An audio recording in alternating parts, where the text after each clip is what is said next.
de Mário de Andrade implica prazer e responsabilidade grandes. Como fazer jus ao artista multifário que se dedicou de corpo e alma à cultura brasileira? Não é tarefa fácil. Aqui é proposto um recorte modesto em que se esboça parte da trajetória corajosa e coerente que Mário empreendeu na construção do sistema literário nacional e na preservação da cultura brasileira. Na primeira parte da aula, entram em cena passagens da vida de Mário relacionadas a obras e temas relevantes do projeto modernista. Na segunda, a professora Mariana Ramos joga o enfoque sobre elementos compositivos da produção Mário de Andradiana numa breve análise da linguagem e da simbologia ali imbricadas.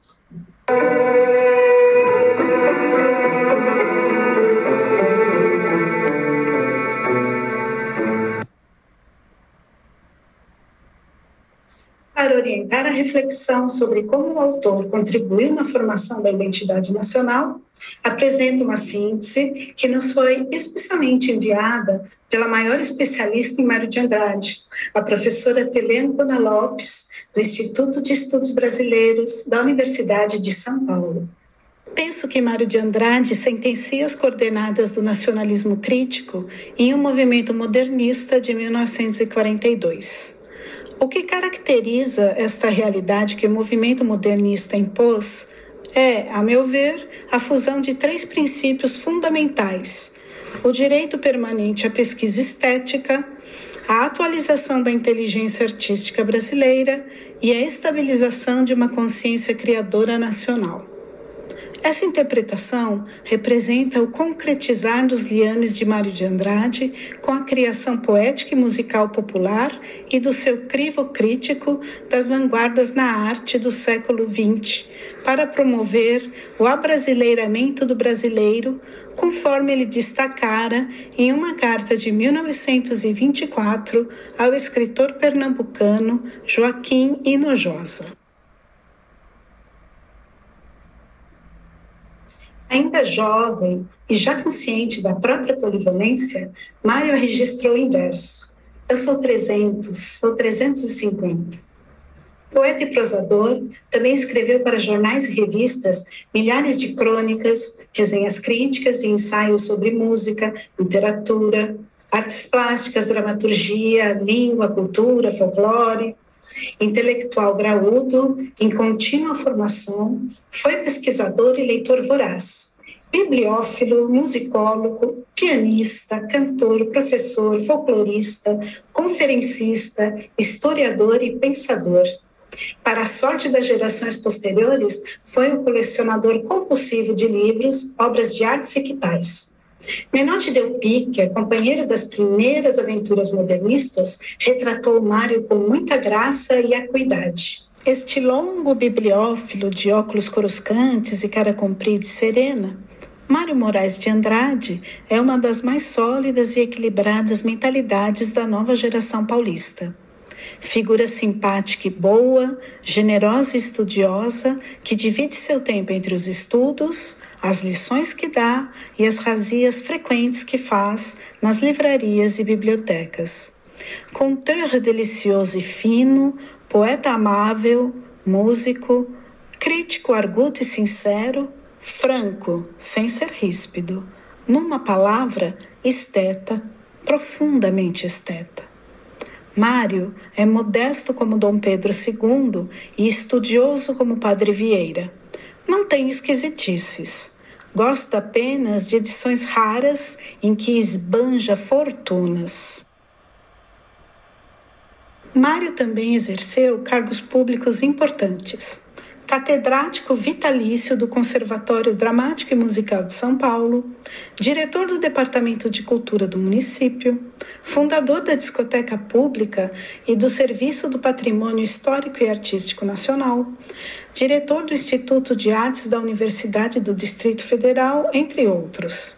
Neles, desenvolveu políticas públicas de gestão e difusão cultural importantíssimas para o país e fundamentadas numa concepção extremamente democrática e inclusiva de cultura como elemento de participação social, vinculada às vivências e aos espaços cotidianos.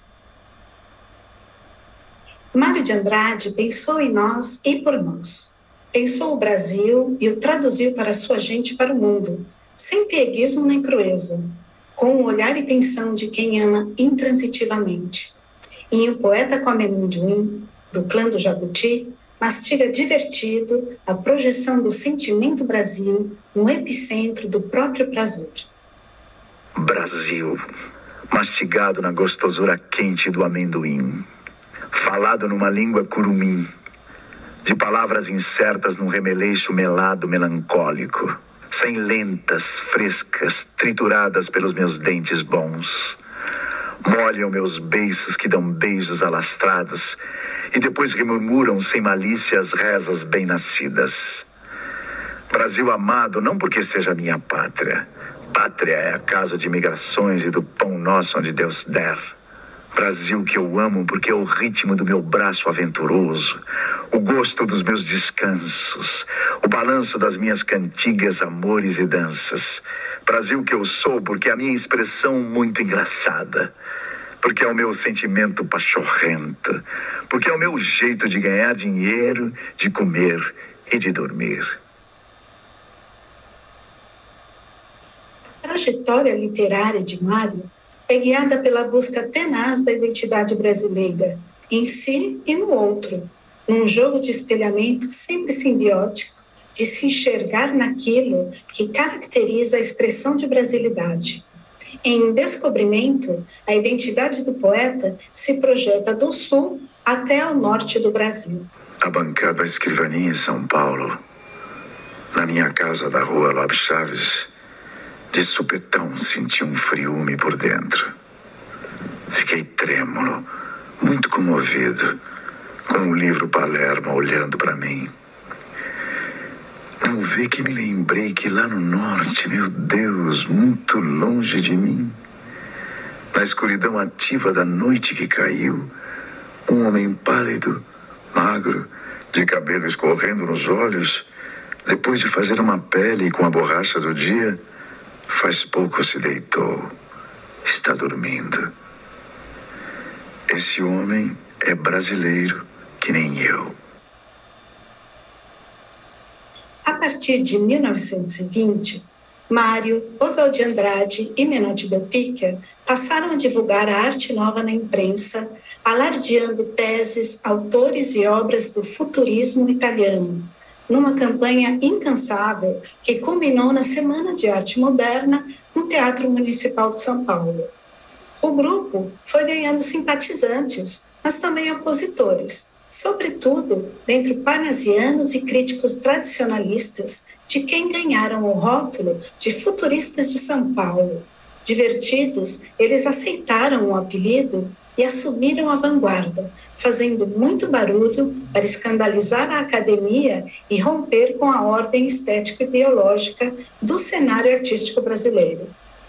Na memorável conferência que Mário fez na Biblioteca do Ministério das Relações Exteriores em 1942, em comemoração aos 20 anos da Semana, imbuído da sinceridade e do espírito de autocrítica habituais, ele narra a gênese do modernismo, interpretando seu vínculo com a vida brasileira e avaliando a sua projeção estética no sistema literário nacional. Nela, Mário conta que o estopim do período heróico modernista se deu em 1917 com a famigerada exposição de Anita Malfatti, que, apresentando quadros expressionistas e cubistas, escandalizou a sociedade paulistana. Parece absurdo, mas aqueles quadros foram a revelação. Ilhados na enchente de escândalo que tomara a cidade, nós, 3 ou 4, delirávamos de êxtase diante de quadros que se chamavam O Homem Amarelo, A Estudante Russa, A Mulher de Cabelos Verdes.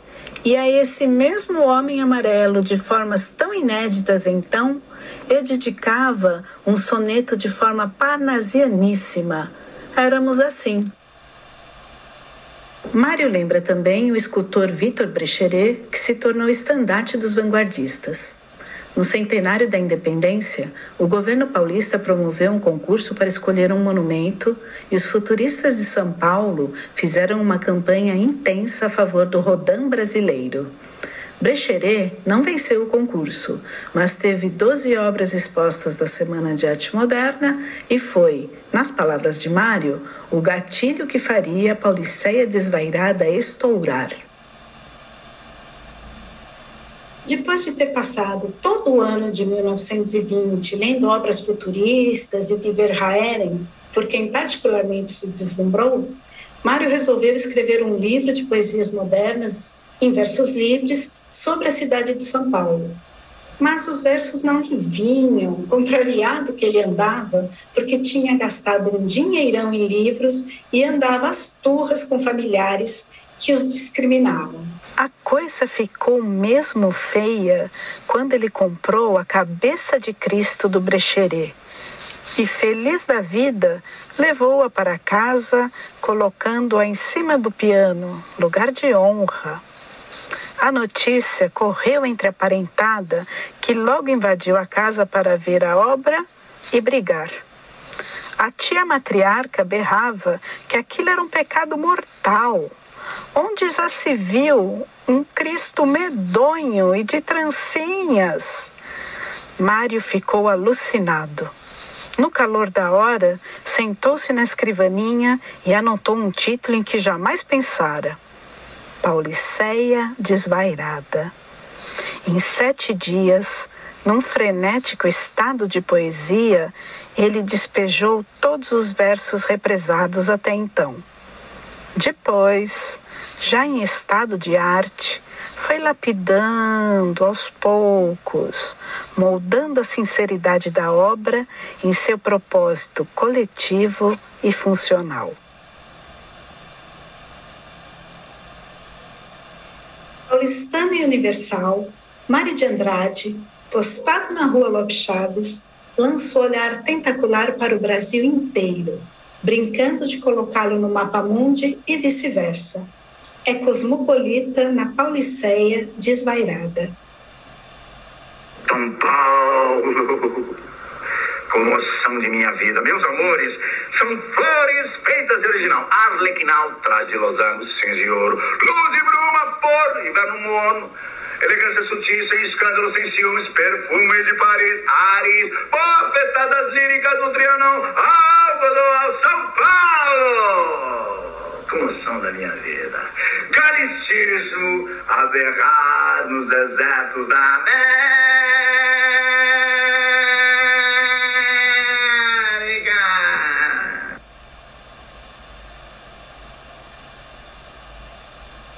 Antes mesmo de ser lançado, o livro já dava o que falar.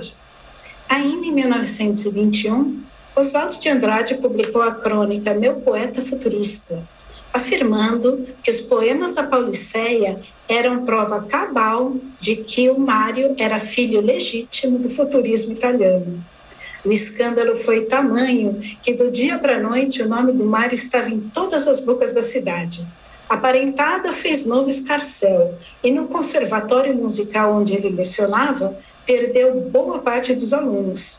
Incomodadíssimo, Mário retrucou com a crônica Futurista, em que faz sérias ressalvas ao futurismo, discutindo a sua recepção no projeto estético da Arte Nova Nacional. Pouco tempo depois, aproveitando para botar mais lenha na fogueira, Menotti anunciou que os bandeirantes futuristas, Mário e Oswald, estavam a caminho do Rio de Janeiro, levando a Pauliceia desvairada para atrair os inovadores e provocar os passadistas. A bagagem não era pouca. Além de dar mostras da erudição ímpar do jovem escritor, no prefácio interessantíssimo que introduz a obra, Mário discute as forças que estão em jogo na gestação do movimento e os processos de criação em arte moderna.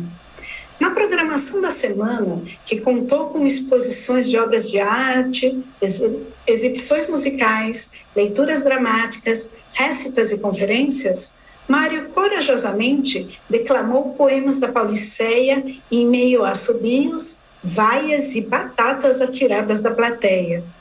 Dias depois do evento, ele mandou uma carta ao Menotti comemorando o sucesso dos vanguardistas. Realmente, amigo, outro meio não havia de conseguirmos a celebridade. Somos todos os pseudo-futuristas. Somos burríssimos, idiotas, ignorantíssimos. Compreendes que com todas estas qualidades só havia um meio de alcançar celebridade: fabricar o carnaval da Semana de Arte Moderna e deixar que os araras falassem. Gritaram, insultaram-nos, vaiaram-nos. Estamos célebres, enfim. Teremos os nossos nomes eternizados nos jornais e na história da arte brasileira. A semana passou e o caminho dos vanguardistas se bifurcou. De um lado, a turma do Mário, Oswald, Anita, Tarsila do Amaral, que desenvolveu a cultura pau-brasil e da antropofagia, valorizando os elementos socioculturais nativos e a sua projeção universal. Do outro, a turma do Menotti, Guilherme de Almeida, Plínio Salgado e Cassiano Ricardo, que compôs o grupo ANTA e o Manifesto Verde-Amarelo, defendendo ideias ufanistas, elitistas e místicas sobre a nação brasileira. Então, em dezembro de 1926, veio à luz Macunaíma, também de supetão. Sentado à rede na varanda, Mário levou exatos 6 dias para escrever a obra central do modernismo, que retrata simbolicamente a saga da formação étnica e social brasileira e da sua moral normativa. O processo de criação explosivo, na verdade, era resultado de um período fecundo de estudo sobre a cultura brasileira. Fiel à proposição modernista, nesse livro, Mário se abriu à pesquisa estética, conciliando a realidade brasileira e a herança europeia, de modo a fortalecer a consciência criadora nacional. O crítico Antônio Cândido explica que no Caldeirão de Macunaíma se cumpre o propósito maior do modernismo de romper com os padrões artísticos da época que insistiam em europeizar a realidade brasileira, colocando em segundo plano aspectos a ela inerentes, como a miscigenação populacional, a localização tropical, as influências das culturas primitivas, ameríndias e africanas, numa espécie de recalque da identidade nacional. No prefácio, Mário afirma que Macunaíma é a aceitação sem timidez nem vanglória da entidade nacional. De fato, no caso dos leitores brasileiros, o sentimento de pertença parece aflorar espontaneamente no ato da leitura, ativado por evocações arquetípicas. Muito disso se deve à linguagem literária ali engendrada, repleta de expressões de línguas indígenas nativas, cujos significados muitas vezes o leitor não domina racionalmente, mas que tem o poder de lhe despertar impressões e sensações que contribuem e muito na compreensão leitora e na interpretação da obra. No fundo do Mato Virgem nasceu Macunaíma, herói de nossa gente. Era preto retinto e filho do medo da noite. Houve um momento em que o silêncio foi tão grande escutando o murmurejo do Uraricoera, que a Índia Tapanhunhas pariu uma criança feia. Essa criança é que chamaram de Macunaíma. Já na meninice fez coisas de sarapantar. De primeiro, passou mais de 6 anos não falando. Se incitavam a falar, exclamava: "Ai, que preguiça!" E não dizia mais nada. Revisando a própria produção artística, no discurso de 1942, Mário faz um meia-culpa, pondo em xeque a atitude dos primeiros modernistas, marcada por um hedonismo exacerbado e carente de conexão com a realidade sociopolítica do país. Eu creio que os modernistas da Semana de Arte Moderna não devemos servir de exemplo a ninguém, mas podemos servir de lição. Apesar da nossa atualidade, da nossa nacionalidade, da nossa universalidade, uma coisa não ajudamos verdadeiramente. De uma coisa não participamos: o amelhoramento político-social do homem. A autocrítica guarda uma severidade descabida do escritor, que nos últimos anos de vida se mostrava bastante amargurado diante do cenário político do Brasil e do mundo. As agruras do ditatorial Estado Novo, que arbitrariamente o destituíra do Departamento de Cultura, os regimes totalitaristas na Europa, a Segunda Guerra. Mário estava deixando de considerar a integridade e o ativismo da sua obra, que sempre foi orientada por uma consciência aguda do Brasil, dando forma e expressão à essência e às necessidades mais profundas do povo.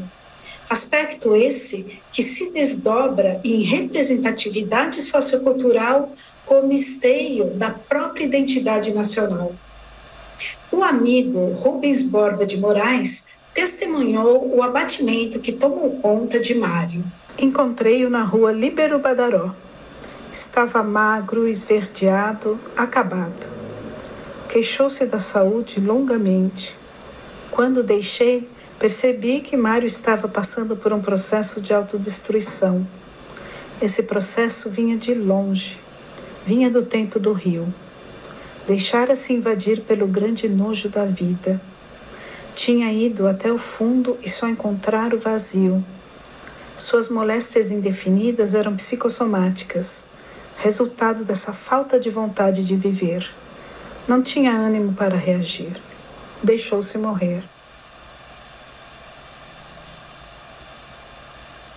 Apesar dos últimos tempos sombrios, na obra póstuma Lira Paulistana, Mário deixa um testamento poético em que recupera o fino humor costumeiro. Numa operação metonímica que mescla São Paulo, Brasil, poeta, ele se espalha amorosamente no tempo e espaço. O que fica é a certeza de que, na divisão do eu já inerte, a cidade inteira e o seu maior poeta se fundem num só coração vibrante. Quando eu morrer, quero ficar. Não contem aos meus inimigos. Sepultado em minha cidade. Saudade. Meus pés enterrem na rua Aurora. No Paissandu, deixe meu sexo. Não logo chaves a cabeça. Esqueça. No pátio do colégio, afundem o meu coração paulistano. Um coração vivo e um defunto, bem juntos. Escondo no correio o ouvido direito, o esquerdo nos telégrafos. Quero saber da vida alheia, sereia. O nariz, guardem nos rosais. A língua no alto do Ipiranga, para cantar a liberdade. Saudade. Os olhos, lá no Jaraguá, assistirão ao que há de vir. O joelho, na universidade. Saudade. As mãos, atirem por aí, que desvivam como viveram. As tripas, atirem pro diabo, que o espírito será de Deus. Adeus.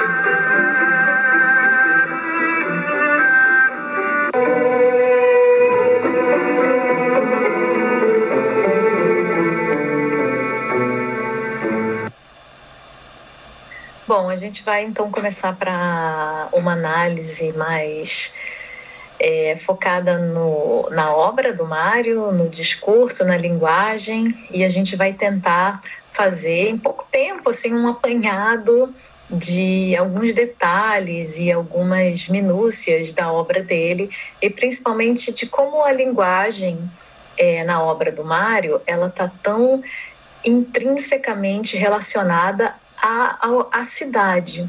Por isso eu coloquei aqui a cidade, linguagem antropofágica, porque é quase como se a cidade e a linguagem elas se devorassem, elas se alimentassem. A primeira percepção, né, é relacionada a um primeiro momento da obra do Mário, é o Brasil come o mundo. A gente vai colocar aqui o Brasil come o mundo justamente para a gente continuar com esse conceito da antropofagia, né? Quer dizer, o Brasil vai devorar o mundo de que forma? Quando a gente fala nos modernistas, e Mário de Andrade é um grande nome, né, nesse sentido, talvez o maior, a gente está falando de um deslumbre pelo moderno. O deslumbre pelo moderno é justamente aquilo que vai ficar tão presente nas primeiras obras do Mário. E isso vai se refletir nessas idiosincrasias da cidade, numa linguagem moderna, né? Na inauguração, ou pelo menos na construção dessa cidade moderna que obriga o poeta, o artista e as pessoas em geral a reformular o seu próprio vocabulário, a reformular a sua semântica. A cidade é rápida, a cidade é sobreposta, a cidade é cheia de ruído, cheia de som, cheia de sujeira, e a literatura ela precisa de alguma forma acompanhar essa mudança na cidade. É claro que quando a gente fala, principalmente em Pauliceia Desvairada, e nessa primeira fase do Mário, a gente está falando de São Paulo. A gente não consegue dissociar, né, a ideia de São Paulo como catalisadora, cidade catalisadora dessa linguagem arlequinal e fragmentada. E, assim como a cidade, a linguagem ela precisa acompanhar essa ideia do moderno. Então, a descoberta de São Paulo se abrindo para o mundo, né? São Paulo recebendo o mundo, São Paulo devorando o mundo. Essa é uma imagem muito presente nessa primeira fase. E a ideia de que essa experiência da cidade vai ser a experiência da linguagem, elas se mesclam de forma quase que imperceptível. A polifonia da cidade, os sons de automóveis, as sombras, o concreto, o ruído, o barulho, essa polifonia urbana ela precisa estar dentro da nova linguagem poética. E a ideia de Mário de Andrade é justamente essa entrega, né? Essa entrega literária ao presente, àquela cidade, ao moderno. Então, a poesia ela precisa se render ao moderno, à urbanização, ao barulho, ao ruído, à sujeira. No segundo momento, a gente pode perceber, então, o Brasil come o Brasil. Então, se o Brasil estava aberto para o mundo, o Brasil vai seguir aberto para o mundo. São Paulo continua sendo São Paulo, mas o Mário de Andrade ele vai descobrir o interior, né? São Paulo está lá e tudo continua válido, mas esse movimento de interiorização nacional ele se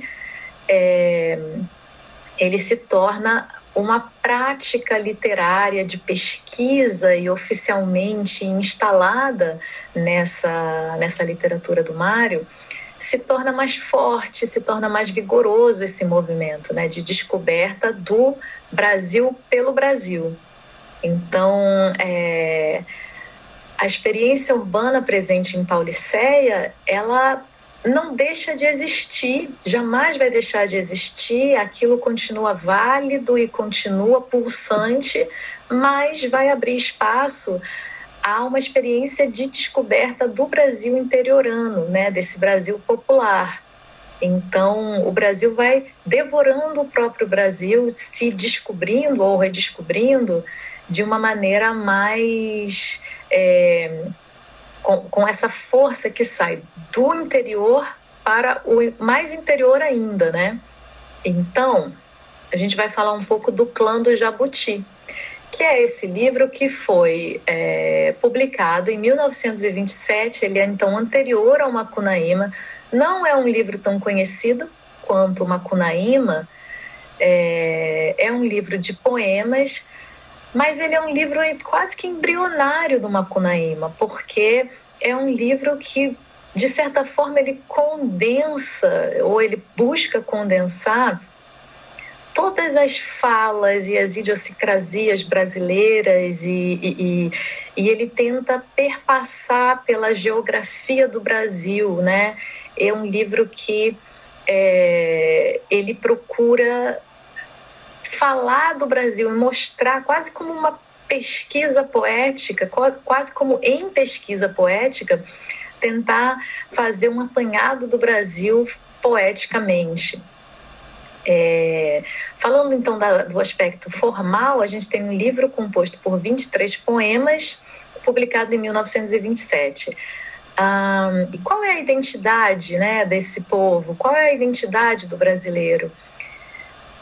O Mário de Andrade vai mostrar como a identidade dentro do Clã do Jabuti, a identidade do brasileiro, é plural. Então, vários personagens vão aparecendo. O Brasil é africano, é sertanejo, indígena, moreno. O Brasil, ele comporta tantas linguagens e tantos vocabulários e tantas imagens que ele poderia ser chamado de clã. O Brasil é um clã, né? Essa ideia de grupo está associada, então, ao título já do livro de poemas, O Clã do Jabuti, que é o próprio Brasil. A matéria poética, então, torna-se a própria pesquisa literária. Ele vai do Pará a Porto Alegre, ele vai traçando a poesia do Brasil e ele vai colocando o Brasil na poesia. Essa linguagem vai experimentando a cidade, né? E ao mesmo tempo em que a cidade experimenta a linguagem. Como eu falei, cidade e linguagem na obra do Mário, elas são complementares, elas se retroalimentam. Tantas figuras brasileiras que vão aparecendo ao longo do Clã do Jabuti, você tem, então, mulato, mocinhos, madame, sertanejos, a iaiá, militar, varredores de ruas, costureiras, o imigrante, você tem, e muitos mais, né? Porque não dá para citar aqui, a gente tem um limite de tempo, mas a gente tem, por exemplo, o Noturno de Belo Horizonte, em que ele fala claramente: eu queria contar as histórias de Minas para os brasileiros do Brasil. Filhos do luso e da melancolia, vem gente de Alagoas e de Mato Grosso, de norte e sul, homens fluviais do Amazonas e do Rio Paraná. E aí ele vai traçando essa geografia brasileira, ao mesmo tempo em que ele vai traçando uma semântica brasileira, um espírito brasileiro nacionalista, que é crítico, mas ao mesmo tempo cheio de muito amor, cheio de muita abertura.